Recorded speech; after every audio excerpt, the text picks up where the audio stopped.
So Dennis always said at the end of every clinic, the clinic is only as good as the help it gets. And he really meant it. He said, I know Eddie Parker, Yob, Steve Rickard, Louis, myself, we made it fun for the people who attended the clinic and with the guidance of Dennis. And this event was successful. My vision was I want to pass the torch. How many of you have not met Dennis here? Wow. Look at this, so many hands. And I'm so happy. I'm sure you guys now know what kind of person he is and the family he's built. And I'm truly passing the torch to you guys. Please now include in your story about Dennis and Pat.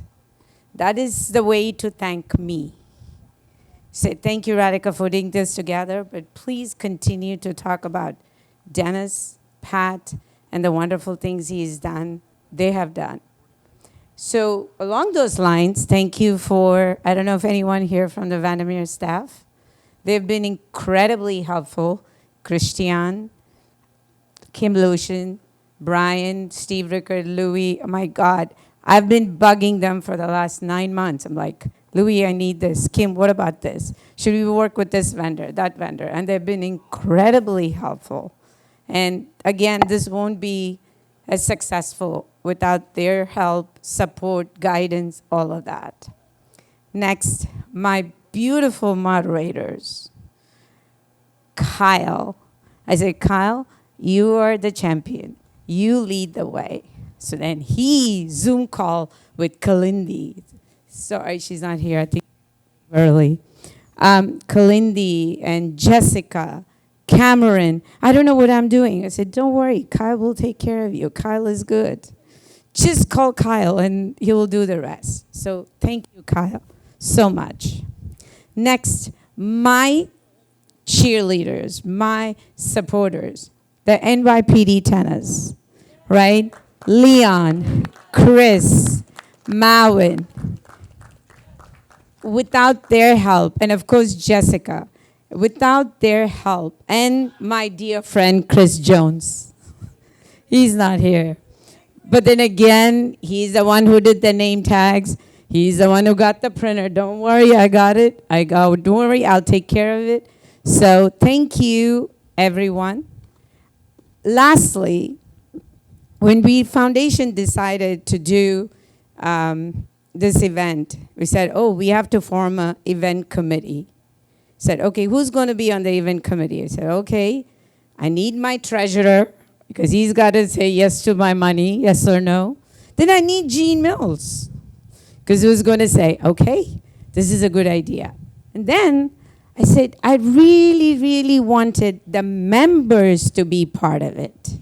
It is not about us, it's about the members. What do the members want? How do they want to see this happen? So then I reached out to our dearest member, Leonie Turak.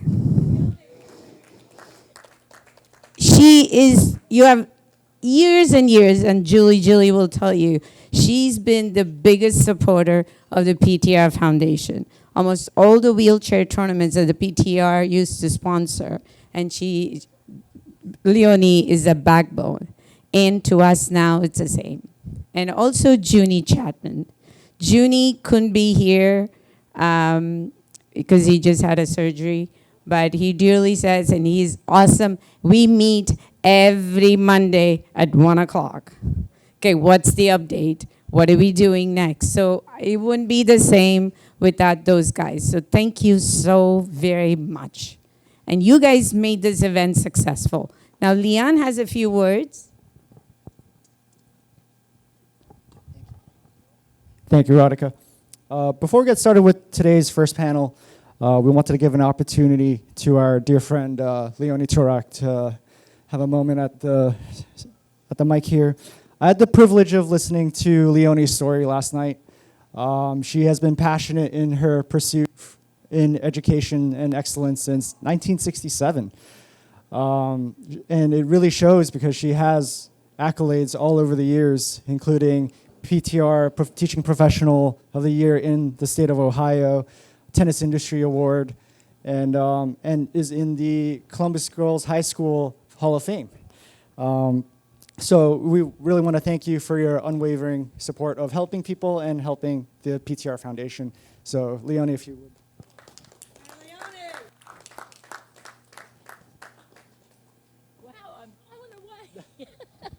I'm blown away. Yesterday, Radhika said to me, you're going to have 3 minutes to pay your respects to Dennis's legacy. So I thought, oh gosh, I better come up with something. And so I made copious notes during Steve Keller's presentation so that I would learn something new every day, because everybody here is indebted to Dennis in one way or another, and impacted by him, or we wouldn't be here. So I made these copious notes so I would learn something, and I've decided that we have all been inspired by the ultimate coach developer. Thank you, Steve Keller.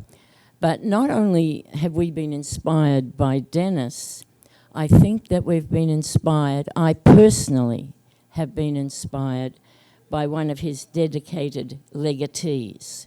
And I think this dedicated legatee has taken Dennis's foundation to a whole new level. A whole new level that gives inspiration and hope and confidence, encouragement to all of us who are actually like me in the trenches, teaching tennis every day, doing the thing we love. And so the dedicated legatee, obviously Radhika, I thank you as well. I don't know who would like this, but it's not me. I don't do that. She was stealing the mic.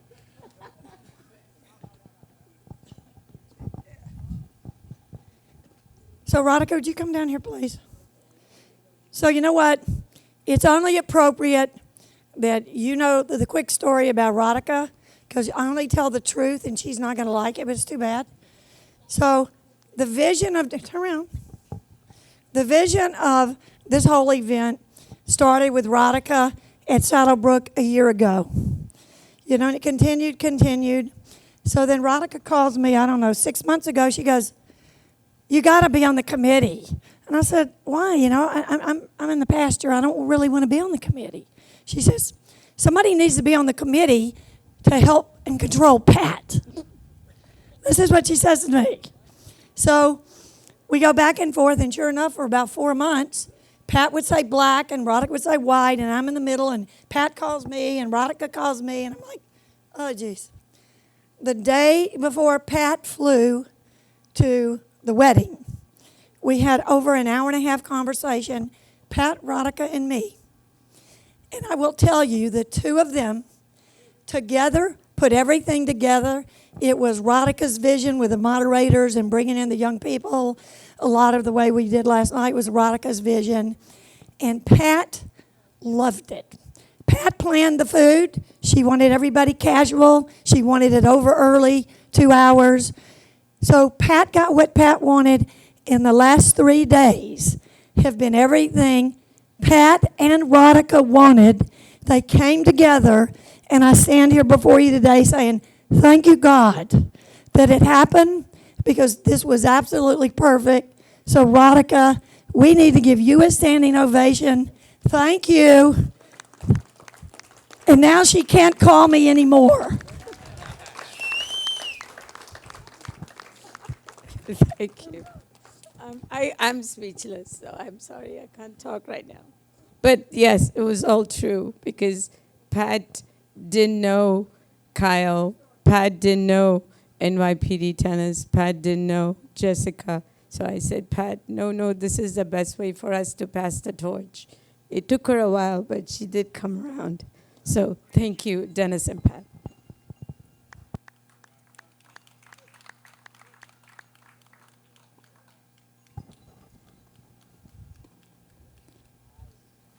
Thank you. So our first panel today is with Berhe as he shares his journey of grit, hope, and purpose from Ethiopia to Charlotte. Berhe is a dear friend and a role model to many tennis professionals, especially the international community. Berhe is the owner and president of the Blakeney Racket Club and Swim Club in Charlotte. In 2024, his club was awarded one of the top 50 USTA premier facilities. Berhe?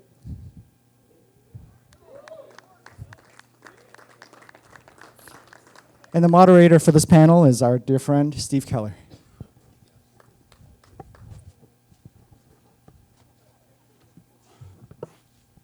Thank you very much. What a weekend. Not weekend, weekday into weekend. I mean, amazing, if you really think about it. The weather's been perfect. The charm, the ambiance of Hilton Head. I mean, what more could you want? Well, I want one more. I want one more thing. I want to take care of my good friend Berhe. It's really funny because, you know, how this all came about. I noticed on the agenda that there was no one there to moderate for Berhe, and it's like, I'll do it. I'm happy to do it. But I have to share a story on Berhe before we get started. So I met Berhe. We were trying to figure out the year. I'm just going to leave it that we met last century. So, okay, thank you, Jack. I got one smile out of that for an early morning crowd.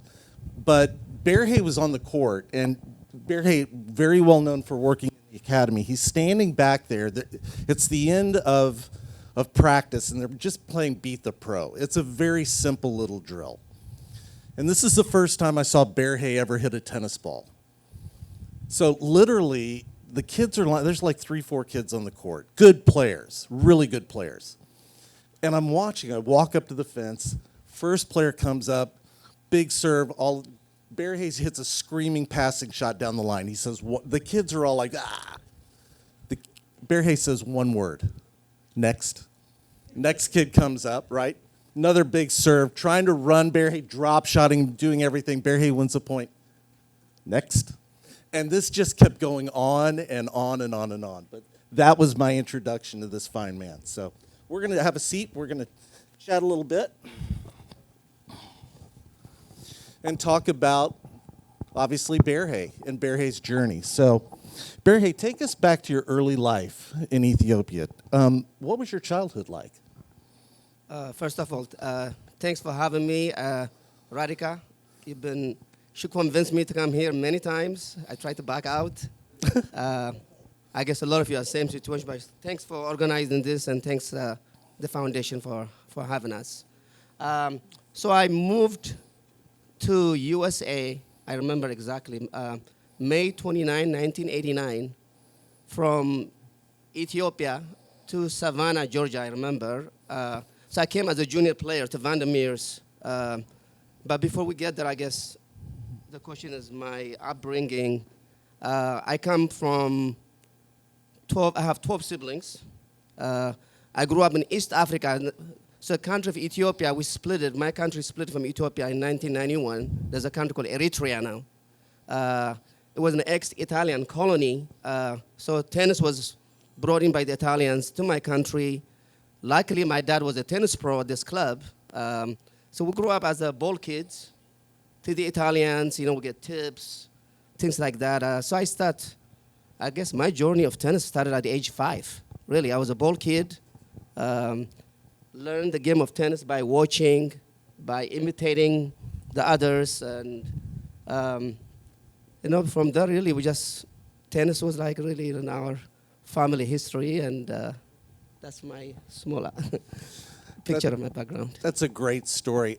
I think the part that really got me too was, just being immersed into it right off the bat, being fortunate to have a father who's actually in sport. Yes. How many of you have actually had that experience, a sibling or someone else in your family playing this sport initially? Yeah, it's really interesting looking at that. But so Berhe, moving forward, what inspired you to move to the U.S.? Great question. So there was an American, I guess, he's from Ghana, Gambia. The wife is American. They came to my country working for the United Nations. So when I was age 12, they saw me play tennis. They asked my family if they can bring me to U.S. actually to further my tennis skills. My dad says, no, he's too young. He's going to forget about our culture, the family. I found out about it later on. I was not happy because I really want to get out and get better. 3 years later, they moved back again to my country for UN mission. Then they agreed, actually, by the time I almost 16, before I turned 17, they agreed I moved to Ethiopia with a promise. He said, if you become the #1 player in Ethiopia, one day I'm going to help you bring you to US. To make story short, they surprised me to come to US in '89 because the Vandemirs agreed to give me, I guess they want to look at me first before they did anything. And I moved alone, really. I moved to Savannah, Georgia by myself. I had one tennis racket and a small bag. That's how my journey started in Hilton Head Island. Wow, that's absolutely amazing. So I have to ask the obvious follow-up. What were the challenges like when you arrived? Oh, my goodness. I guess being away, the food, English was a challenge. Island house. I live in an island house. I'm sure a lot of tennis pros live in an island house. And I took some English classes. I guess I went to Hilton Head Prep. There was a lot of challenges, including food and the culture, but there was a lot of kids like me, really, that want to work hard. And Eddie Parker is here today. He was my first coach when I moved here. Along the way, there was a lot of people that I met and that helped me to get where I am right now. So, this question is obviously large international presence here in the academy, but there's always that defining moment of whether or not you've made the right choice. Is this right for me? Is this really what I want to do? Did you have that defining moment? I did. Luckily, when I first moved to Ethiopia, Habtu is here today. I don't know, a lot of you know Habtu. He was a national coach. He volunteered most of his free time for us, dedicated.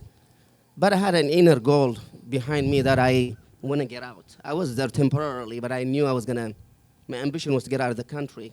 But with his help and along other coaches and this family that brought me to US, they put the seed in my brain that I could do better than I did at that time. And that kind of gave me the ambition to be better. Super. Let's talk about the next step in the journey. So obviously you're here, you're in the US, you're playing. Tell us what that was like, your playing experience before we get into the coaching side. Yes. So I remember sitting with Pat and Dennis after, but first of all, the first 3 months here, they didn't know how good I was because it was too hot. Hilton Head was so hot. My country doesn't get as hot as high altitude. So after 3 months, I was becoming myself. And I started winning tournaments. And eventually, we've been playing some feature tournaments. And Pat and Dennis had to sit down with me if I want to pursue playing or go to college. And it was an obvious, simple answer. Having an Ethiopian passport at that time, you cannot travel to different countries. So going to college was the best option for me to stay in this country. So I went to a small school called Midland Junior College in Texas. I had a full scholarship to go there. From there, I transferred to Baylor University. I had a full ride to go with them, played for them. And after that, really, I graduated, but Vandermeer was my home base. Christmas break, I come here. Thanksgiving, I was coming here. Summer, of course, Sweetbriar. 11 years in a row, I probably went to Sweetbriar. Yeah. Brian. Here we go. We've got in fact, we didn't have a lot of Sweetbriar stories, but believe me, they're out there. So, Berhe, let's talk about the transition. Okay, so life after college, all of a sudden, coaching appears and an opportunity to be on staff, work with the academy. What was that transition like going from player to coach? Yes, good question. So, after graduating from Baylor, I moved here in '95. Immediately, Pat put me with the world-class players. I started traveling to many tournaments. But again, my goal was, of course, to stay in this country and do better what I can. And I knew I was going to be in coaching. In fact, before I went to college, I knew I was going to be in tennis. no matter what. But the transition was very interesting. I was still young, I was 22, 23, and the kids that I'm working, they're like 17, 18. Some of them, people like Grant Stafford was here, and I traveled with them as a hidden partner and things like that. So, yeah, it was an experience that I will cherish forever, for sure. I think that's great. So obviously following in father's footsteps, right? So father was a tennis professional, etc. So after you had been here for a while, and obviously you had a very, very good reputation as a coach. I mean, I witnessed, folks, sorry, I was there, I saw it. So what led you to think or helped you shape the direction of where you eventually left? You left Hilton Head, and obviously you had dreams to pursue. What kind of started all of that for you? So, first of all, I didn't know all this is going to happen until I left. But I read a lot of books. When you live in the island, you're like in a bubble. Especially working at Vandermeer, I was in a bubble. I didn't know what's out there. You feel like you have this safety nest, like, oh, well, this is a good job. I have a good job. I'm traveling. But I didn't know how hard we were working. I'm sure they all can say the same thing. We worked so hard. Wake up 5 in the morning, we're blowing the tennis courts, or we're going to Sweet Briar working 12 hours, maybe 14 hours. There was no overtime at that time. I don't think there was overtime. But I didn't know how hard we worked until I arrived in Charlotte. And people are telling me, bro, you're working hard. I'm like, no, I'm not at all. Work means nothing now compared to what we did here. You mean you didn't have OJs on your schedule? For those of you who don't know about it's not orange juice, folks. It's getting up in the early odd jobs, windscreens, etc. So yeah. But I didn't. Yeah, once I became head pro here, which it took me. I was head pro finally. Then I didn't have to blow the courts and things like that. Wait, why? No, I'm just kidding. Yeah. No, a great story. So, Charlotte, obviously, another transition. How was that transition for you? Obviously, you've talked about the work experience involved with it. Yeah. What inspired you to go even farther and want more? Yes. So, I first moved from here, obviously. I went to bigger cities. Hilton Head, you kind of know everybody after a while. There's no way of dating anybody. The Van Nemers didn't allow dating among each other, things like that. So really, I was single. I had no credit card debt, anything like that. I read a lot of self-help books to get my mind that I can get out. Even if I have to work at McDonald's, I gotta go. I got there. I got a job, and that job lasted maybe 1 or 2 months. It didn't work out. Then I started teaching this one kid. He did very well in tournaments, and 1 became 2, 2 became 4. I ended up having like 20 kids within maybe 2 months. These are really good players. So we outgrew the place that I was in. So I started my business at that time, really. This is in 2000. I started my business, my own tennis in an apartment complex. Eventually, we grew that. We went to the city of Charlotte, asked for 8-court facility that I kind of leased from them. For an exchange, I did USDA 1, 2, 3. Remember that program at that time? Which you teach once in a quarter, something like that. But I started my business, really. So we're going to turn the page, and sorry, I'm going completely off this. So Okay. I know you, so I can keep this story going. Tell us about the first thought or origins to then become Blakeney. Yes. So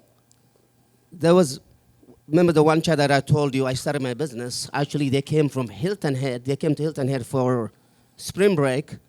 They were training at Vandermeer, and they told them, listen, one of our coach we just lost, he's in Charlotte. They came to Charlotte. I started working with this family. So during that time, we were traveling and tournaments. They asked, I think Aiden, my wife is here, by the way. They asked me, Berhe, what's your goal? And they asked me, what's my goal in tennis, in business? And I told them, I just want to own my own tennis courts. So this talk about mentor, somebody was talking about, I think IJ yesterday was talking about having a mentor. This orthodontics doctor became almost like my mentor. He started supporting me and advising me how to run the business. And they said, I tell you, hey, you can do your own course. You can do this. You can do this. So I started writing business plan. And Masai is here today. Actually, Masai helped me. Was my part of he works at the bank, but I'm not good with business plan at that time. But he knew about business plan. We wrote a business plan together and start looking for land. I start thinking, hey, what do I need to get tennis courts done or things like that. That's how I started my business. Did the risks scare you at all? I guess my wife can answer that. Look at that. No, she says no. Yeah, so I like to take risks. Really, I take risks. When I say I'm going to do it, I'm going to do it. I'm a very action-driven person. Just like you're playing a tennis match. If you think you're going to lose, you're going to lose. If you think you're going to win, you're going to win. So same kind of methodology. Masai will tell you anything I told him I'm going to do, I kind of did it. He read my business plan. He probably didn't believe this is going to happen. But when you believe something really, truly, it will happen, 100%. There's no option not to fail or anything like that. So that's how. That's great. We listened to Jack Groppel talk about the success rates of startups and businesses coming in. And so when I think of your story a little bit, I just have to ask you the question, how did you build faith, trust within the community to keep growing the program to get you to that point? Yes.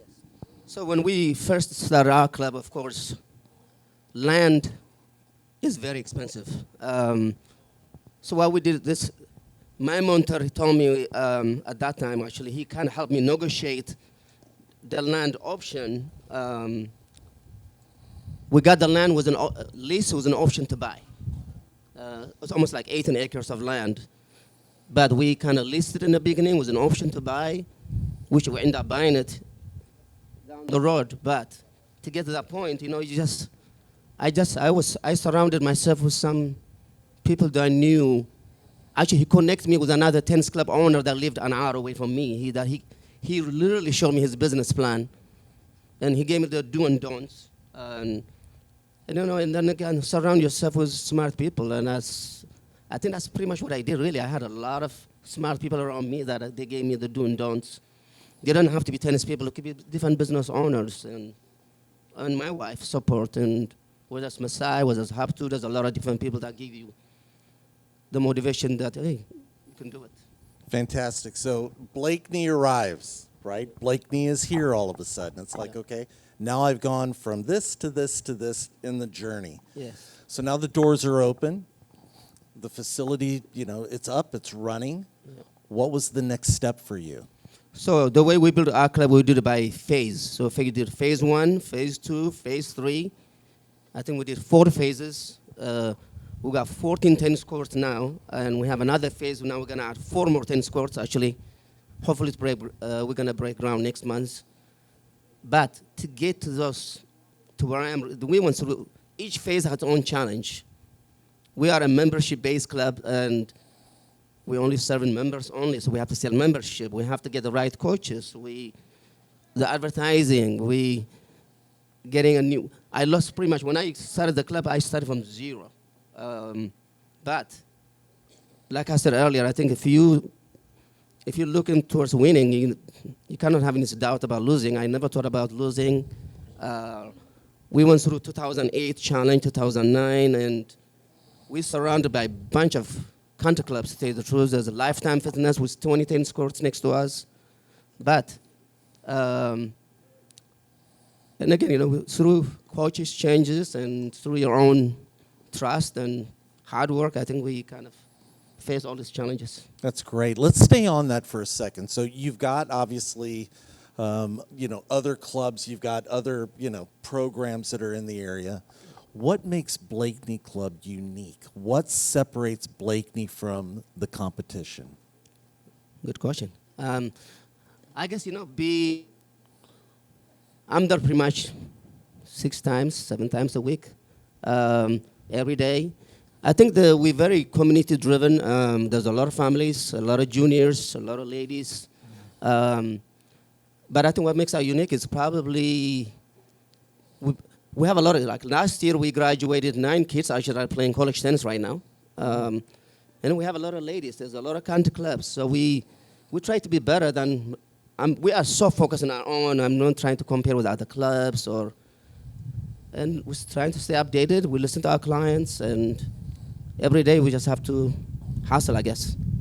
Which is great. So do you have a philosophy based with the program? Is there something that you have, whether it be a mission statement to the players, something, a core or a foundation that you and your coaches live by?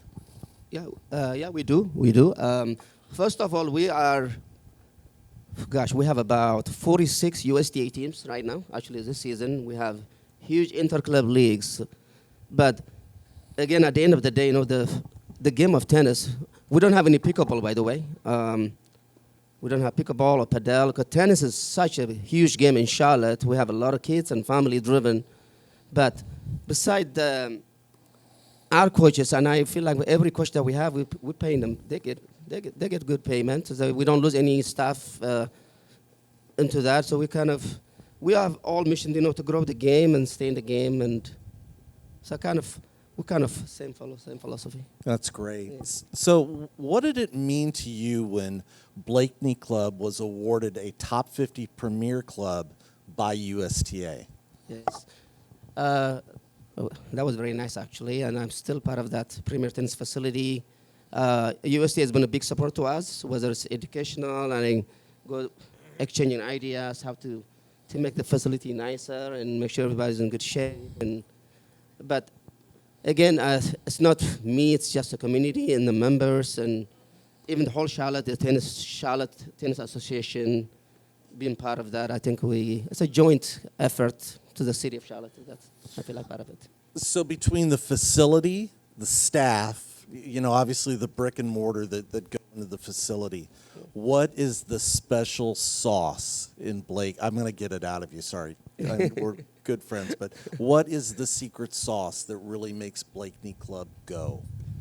I guess we have to say, starting with me, being a good example to my coaches. You have to set the standard.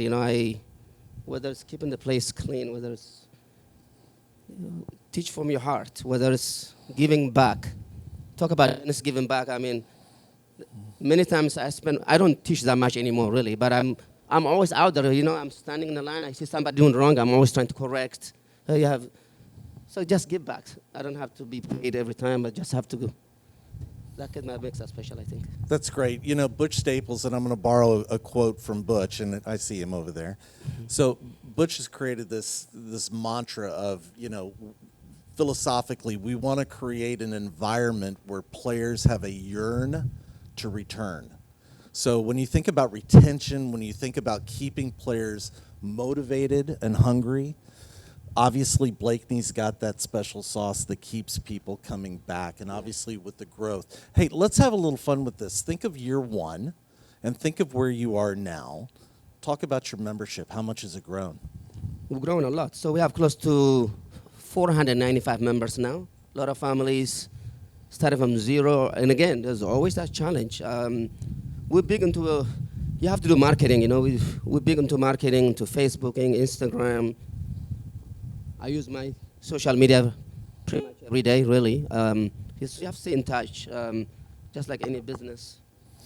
So looking back, what would you say your proudest moment is, being a club owner or even reflecting back on your career? I feel like I'm still learning, to tell you the truth. After the club has been open now almost 22 years, but I've been running my business for 25 years. I feel like I'm still new. I'm still learning, and I can't just relax. You have to hustle. I guess you have to stay on top of it to keep it going. So obviously you've referenced Eden, who's sitting up there and taping all of this as well. Obviously you went through life changes as well. So you were saying, hey, I'm young, I'm single, I've just come to the country, I've moved now to Charlotte. You've met Eden. Now you've got a club. Yeah. Talk to us a little bit about family. So now I have, I guess, I'm married. We got 3 kids. My oldest one did play tennis. Now she's playing club tennis at UNCW in Wilmington. My second son, he's 18. He just signed to play.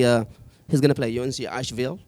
And we have a third one, 16. He's still playing. Actually, he's in a tournament today. But I'm happy. I'm very grateful to where I am with friends and those that paved my way to get here, including this family that brought me to U.S. The Vandermeers really for opening their door to me. Actually, I'm more grateful to Vandermeers to tell you now. When I first left, I didn't understand how hard we worked. But looking back, I think without this hard work that we did here, I would not be where I am right now. But we really, really, I'm grateful for that. That's great, because that's where I was going, and I'm really glad you brought that up, because that's exactly where I was going next. What did Dennis and Pat, what were some of the principles that were instilled in you while here carry over now into Blakeney? Yes. I think Pat, we all know Pat, good heart. She pushed us to work hard. Then I didn't understand it. Now I do. Really, I'm so grateful she pushed us. Dennis was very kind. His kindness, I think, something I can learn and maybe try to imitate. To help somebody, he's always smiling, and the name recognition, he remembers everybody by name, the jokes that he creates. I think a lot of people spoke about it yesterday. I think I take that with me. Just for the record, Dennis did not choose Berhe to play a lot of 21 with. I'm just going to go on record with that. So I knew I'd get some out of it. Miss I did a lot of that. Yeah, there you go. There it is. See, I had to bring up the past a little bit. I here. had to do a bad job not to do it again. So I was never invited to play a lunch break. Let's kind of move it forward now. So obviously, in the journey, successful club, things are going well, family's doing great.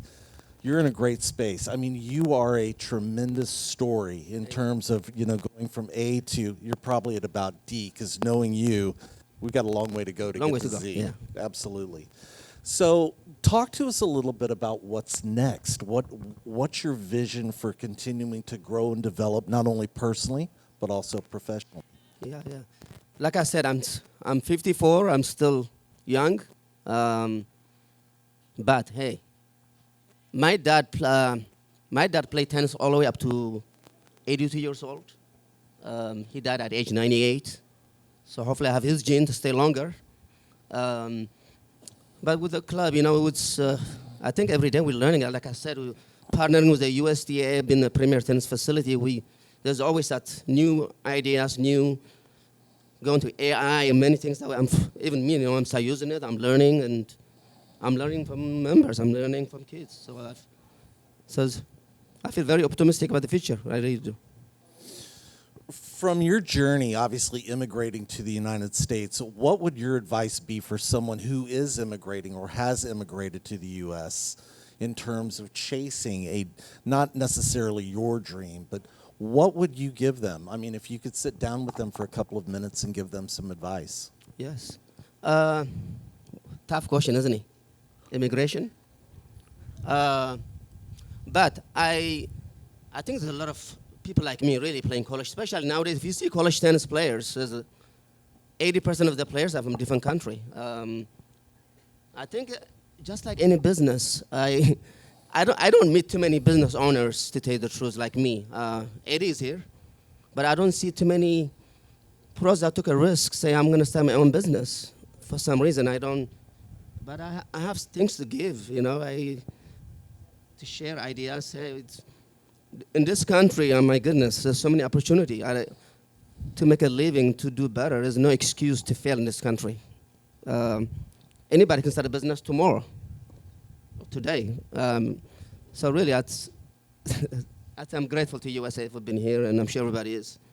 That's super. So we're going to turn it over to questions here in a moment, but I'm going to hit him up with a biggie here. And this is going to be a tough one for you, sorry. And again, I've totally mused this.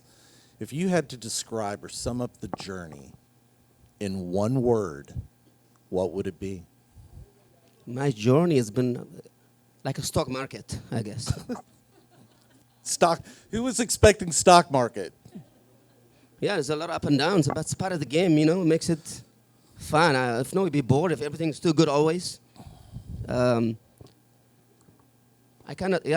think I've done a lot of seminars, besides tennis. I go to Tony Robbins. I'm doing Grant Cardone. My wife goes with me to. I'm reading. I'm doing things. There's always a room to grow. It doesn't have to be tennis all the time, but it's financial, whatever it is. I feel like I'm still learning. I have to have that mindset to learn and be open-minded to grow. Excellent.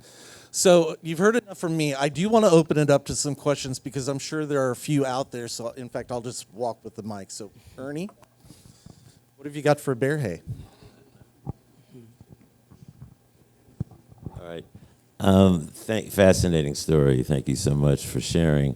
One of the questions I'd like to ask, just given the nature of how you came to the country, just curious, how did you meet your wife, and how has she increased your motivation and inspiration for what you do?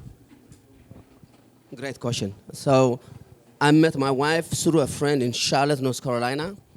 She happens to be from the same country, Eritrea, but she grew up in Ethiopia. So there was that connection.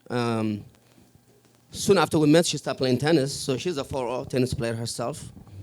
But most importantly, she's a chiropractor by study. But imagine she's a chiropractor, I'm a tennis guy. In the beginning, she had her own business as well. But raising 3 kids, and I'm running the business, we decided she put her business aside to raise the kids, to help me with the business. And that's how it's been a good partnership. Yeah. Sai is going to ask me a question. This will be a tough one. So it's a question, but it's also a statement. I think you had a question, Berhe. What makes it different? Because it's really a success story. I've known you for close to 30 years. I'm a former Vandermeer graduate. And you were the first tennis player who left Ethiopia. But you were not the last, all right? People followed your track. I did, and so did 9 other tennis players to Hilton Head. So in reality, 10 Ethiopian tennis players came to Hilton Head Island following your track. But you're also the one pro that started his club. And there's a question that was asked, I think you asked him, what makes it different? And I've seen your club grow from the ups and downs to 400 plus members. And I mean, I can answer it for you. It's because of you. I think you're very genuine, and people are attracted to that. Your club is in one of the wealthiest footprint in Charlotte, North Carolina. And going from bank to get a loan as an African tennis coach, saying, I'm going to build a tennis club in one of the most wealthiest area in Charlotte. It's a tough argument for banks, but it's because you're genuine. And I think that's what made a difference. So I want to kind of share that with people. So the only question I have for you is, how are you giving this back to new tennis pros? The Brian Fleshmans that, we were, Brian used to be our coach. We had so many young pros who came from Vandermeer, from Smith, or Bolletary, who never end up in your footprint, but they have a dream like you. So how are you giving back to those young pros? Good question. By the way, thanks for, I never thought there was 9 behind me, 10 behind me, so that's, but like I said, I'm still at it. What I did is I started a small consulting business that can help people like tennis pros that can pick my brain. And me and my wife tried to give back. I started also another foundation called Tennis for Africa. I was trying to help some poor countries. That's still in the works. So really, I wish there's so many pros out there, they're scared to take that move, but they don't know how. But my door is open really to those people that are planning to open their business or whatever they're running a public facility. Because I learn a lot from my own mistakes. I learn from others. I feel like I have a lot of stuff to share. So that's what I'm planning to do. Just following up Masai's questions, I want to just ask you, you wrote a book, and I really want just what inspired you just to write the book, and then the book's what's all about the book. Yeah. Number one. Number two, one thing I want to just add Masai's comment, because what you have done, you, Masai, we are not only 9 coaches, we have almost 100 young Ethiopians came through Vandermeer. They went through they went to school here at the American Heritage Academy, and then they come lots of Ethiopians to the Vandermeer Tennis Academy, and then really, we have a great reputation of the Ethiopian tennis players and the Vandermeer Tennis Academy because of your guys' repetition. Thank you. Yeah. I guess, thanks for the question, Habtu. I wrote a book. I didn't write the book to make money. Again, that was part of my giving and sharing my journey. It's called Your Advantage. It's a book about advising business owners, parents, coaches. It's called Your Advantage. And again, I do have other plans, maybe to write more. I don't know. I could write more about tennis. I love coaching, especially the strategy part of the game. Not so much about the technique, but I can help the mental part of it, the strategy part of it. So I have things I want to give back, for sure. Yeah. That's super. Any other questions? I was going to pull Eden into it, but it's like, no, I'm not going to do that. Yeah, that's another no. I can't thank Berhe enough for his time this morning, his career, and obviously his talent in terms of what he brings to the game. So there are people that inspire, there are people that teach, there are people that, again, make a difference. And I can honestly say that this gentleman has truly made a difference. And this country needs more Berhes, for sure. People that come in, chase that dream, land the dream, live the dream, and then continue to inspire. So Berhe, thank you very, very much. Thank you, guys. Any Thanks. closing words? I guess my only closing word I would have is I came with nothing, literally. I probably had like $50 when I came to US. And if I can do it, I think anybody should not have any excuse not to do anything they can. Yeah. I think the only limit is our mindset. So if I can do it, anybody can do it. That's what I would say. Super. A big hand for Berhe. Thank you.